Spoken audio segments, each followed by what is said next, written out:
بسم اللہ الرحمن الرحیم۔ السلام علیکم ورحمۃ اللہ وبرکاتہ۔ میری پیاری بہنوں اور میرے بھائیوں، رجب کا مبارک مہینہ ہے اور آج آپ کے لیے رجب کے دوسرے جمعہ کے حوالے سے ایک بہت ہی پیارا وظیفہ لائی ہوں۔ یہ وظیفہ اللہ تعالیٰ کے پیارے سے صفاتی نام کا وظیفہ ہے۔ آپ کا بڑے سے بڑا مقصد انشاءاللہ اس وظیفے کی برکت سے پورا ہو جائے گا۔ آپ کا نصیب کھل جائے گا، بس آپ اس وظیفے کو بتلائے گئے طریقے پر کر لیں۔ جو میری بہنیں اور میرے بھائی بہت زیادہ پریشان ہیں وہ اس وظیفے کو لازمی کریں۔ رجب کے دوسرے جمعہ کے دن آپ نے اس وظیفے کو کرنا ہے۔ اگر آپ کی تمنائیں ہیں جو پوری نہیں ہو رہی ہیں تو آپ نے اس عمل کو ضرور کرنا ہے۔ اللہ کے فضل سے آپ کی ہر تمنا پوری ہو جائے گی۔ یاد رہے کہ اللہ تعالیٰ ہی حاجات کو اور تمناؤں کو پورا کرنے والا ہے، کہ اسی لیے چاہیے کہ اللہ تعالیٰ ہی سے اپنی تمناؤں کے لیے دعائیں مانگی جائیں۔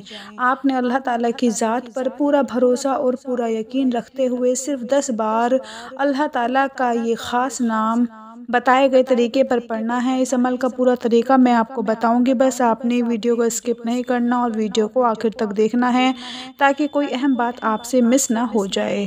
پیارے بھائی اور میری بہنوں، یاد رہے کہ کسی انسان سے تو نا امید ہو سکتا ہے، لیکن اللہ کی ذات سے کبھی بھی کسی کو نا امید نہیں ہونا چاہیے۔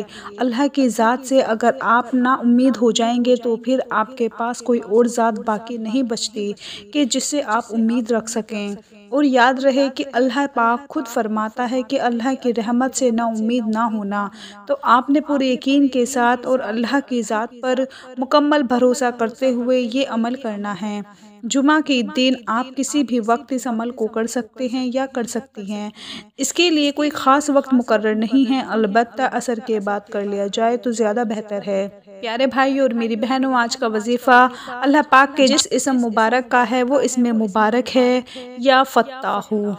بہت ہی پیارا نام ہے۔ یہ نام آپ کے نصیب کو بدل سکتا ہے، آپ کے نصیب کو کھول سکتا ہے، بس معاملہ یقین کا ہے۔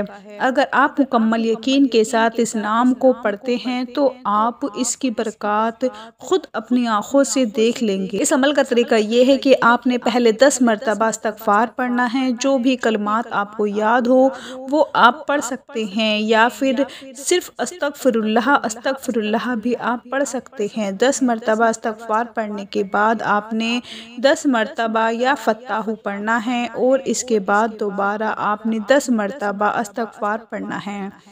اور ایک بات یاد رہے کہ جیسے آپ نے شروع اور آخر استغفار پڑھنا ہے، ایسے ہی آپ نے شروع اور آخر درود پاک بھی لازمی پڑھنا ہے۔ یقین جانیے اگر آپ اس طریقے پر اس وظیفے کو کر لیتے ہیں اور اس کے بعد اللہ کی ذات سے دعا مانگتے ہیں تو یقین جانیے کہ آپ کی دعا ضرور قبول ہوگی، اور جو بھی آپ اللہ سے مانگیں گے، جو بھی سوال اللہ سے کریں گے، آپ کے سوال کو اللہ تعالیٰ پورا فرمائے گا۔ آپ کی مراد کو، آپ کی تمنا کو اللہ پاک پورا فرمائے گا۔ جس مقصد کے لیے آپ اس وظیفے کو کریں گے وہ مقصد اللہ کے فضل سے پورا ہوگا۔ جمعہ کے دن کا یہ وظیفہ ہے، رجب کے مہینے کا یہ دوسرا جمعہ ہے، اور اس جمعہ کے دن آپ نے اس وظیفے کو کرنا ہے۔ اور اگر آپ رجب کے دوسرے جمعہ کو یہ وظیفہ نہ کر سکیں، کسی وجہ سے آپ سے وظیفہ رہ جائے، تو آپ آئندہ کسی بھی جمعہ کے دن یہ وظیفہ کر سکتے ہیں اور اللہ کی ذات سے دعا مانگ سکتے ہیں۔ پیارے بھائیوں، یاد رہے کہ اللہ کی ذات سے مانگنے کا کوئی وقت مقرر نہیں ہے۔ ہاں، البتہ وظائف جو خاص دنوں میں بتائے جاتے ہیں ان کو ان دنوں میں کرنے کی برکات ہوتی ہیں، کیونکہ اکابرین نے ان کو آزمایا ہوا ہوتا ہے، اور جیسا اکابرین وظائف کو آزماتے ہیں ویسے ہی وہ پیش کرتے ہیں، اسی لیے ان کو بتلائے گئے طریقے پر ہی کرنا بہتر ہوتا ہے۔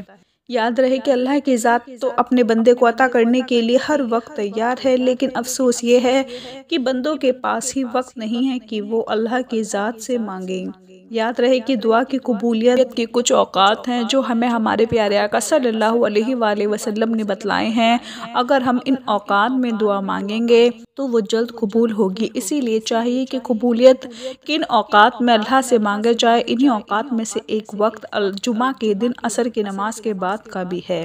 اسی لیے عرض کیا گیا تھا کہ اس وظیفے کو عصر کی نماز کے بعد کیا جائے تو زیادہ بہتر ہے۔ اس وقت میں قبولیت کے بارے میں احادیث نبویہ صلی اللہ علیہ وآلہ وسلم میں کیا روایات ہیں یہ بھی آپ کو بتاتی ہوں۔ لیکن ایک بار پھر آپ کو بتاتی چلوں کہ یہ وقت وظیفے کے لیے مخصوص نہیں ہے۔ اگر آپ اس وقت میں وظیفہ نہیں کر سکتے تو آپ جمعہ کے دن کسی بھی وقت وظیفے کو کر سکتے ہیں۔ اور یاد رہے کہ جمعہ کے دن جمعرات کی مغرب کی نماز سے جمعہ کی مغرب کی نماز تک کا ہے، اس کے درمیان کسی بھی وقت آپ وظیفہ کر سکتے ہیں۔ پیارے بھائیوں اور میری بہنوں، جمعہ کے دن میں قبولیت کی گھڑیاں کون سی ہیں جن کے بارے میں کہا گیا ہے کہ یہ گھڑیاں قبولیت کی خاص گھڑیاں ہیں اور ان اوقات میں اللہ کے بندوں کی جانب سے خاص التفات فرماتا ہے۔ روایات میں آتا ہے کہ رسول اللہ صلی اللہ علیہ وآلہ وسلم نے جمعہ کے دن کا ذکر کیا اور فرمایا، اس میں ایک گھڑی ایسی ہے جس میں کوئی مسلمان نماز پڑھے اور اللہ تعالیٰ سے کچھ مانگے تو اللہ تعالیٰ اس کو عنایت فرما دیتا ہے۔ اور ہاتھ کے اشارے سے آپ صلی اللہ علیہ وآلہ وسلم نے واضح فرمایا کہ وہ ساتھ مختصر سی ہے، روایت بخاری شریف۔ اسی حوالے سے ایک روایت ہے کہ رسول اللہ صلی اللہ علیہ وآلہ وسلم نے ارشاد فرمایا، وہ گھڑی خطبہ شروع ہونے سے لے کر نماز ختم ہونے تک درمیانی وقت ہے، روایت مسلم۔ اور دوسری روایت میں رسول اللہ صلی اللہ علیہ وآلہ وسلم نے ارشاد فرمایا، جمعہ کے دن ایک گھڑی ایسی ہوتی ہے کہ مسلمان بندہ جو مانگتا ہے اللہ اس کو ضرور عطا فرما دیتا ہے، اور وہ گھڑی عصر کے بعد ہوتی ہے، روایت مسند احمد۔ مذکورہ حدیث شریف اور دیگر احادیث کی روشنی میں جمعہ کے دن قبولیت والی گھڑی کے متعلق علماء نے دو وقتوں کی تحریر کی ہے، ایک دونوں خطبوں کے درمیان کا وقت جب امام ممبر پر کچھ لمحات کے لیے بیٹھتے ہیں، اور دوسرا غروب آفتاب سے کچھ وقت پہلے۔ غروب آفتاب سے پہلے کا وقت عصر کے بعد ہی کا وقت ہوتا ہے، اسی لیے کوشش یہ کریں کہ آپ عصر سے مغرب کے درمیان اس عمل کو کر لیں۔ پیاری بہنوں اور میرے بھائیوں، ہمیں چاہیے کہ قبولیت کی ان گھڑیوں کو تلاش کریں، ان کو ڈھونڈیں اور ان گھڑیوں میں دعاؤں کا خصوصی اہتمام کریں۔ قربان جائیں پیارے آقا صلی اللہ علیہ وآلہ وسلم کی امت پر شفقت کے لیے کہ اپنی امت کی آسانی کے لیے یہاں تک بتا دیا کہ ان گھڑیوں میں دعا کرو گے تو قبولیت کے زیادہ قریب ہے۔ پیارے بھائیوں، ہمیں چاہیے کہ اللہ تعالیٰ کی ذات سے تب تک مانگتے رہیں جب تک ہماری دعا قبول نہ ہو جائے۔ وہ صحابی کا قصہ مشہور ہے کہ جب گھر آئے تو پوچھا کہ کھانے کو کچھ ہے؟ بیوی نے کہا کچھ نہیں ہے، تو وضو کر کے مسجد چلے گئے، 2 رکعت صلاۃ الحاجت پڑھی اور دعا مانگی۔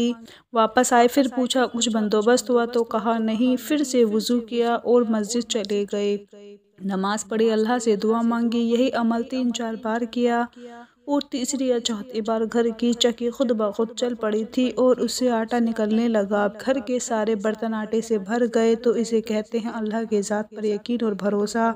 لہٰذا آپ نے بھی اللہ کی ذات پر پورے یقین کے ساتھ یہ وظیفہ کرنا ہے، انشاءاللہ ضرور آپ کی مرادیں اور تمنائیں پوری ہوں گی۔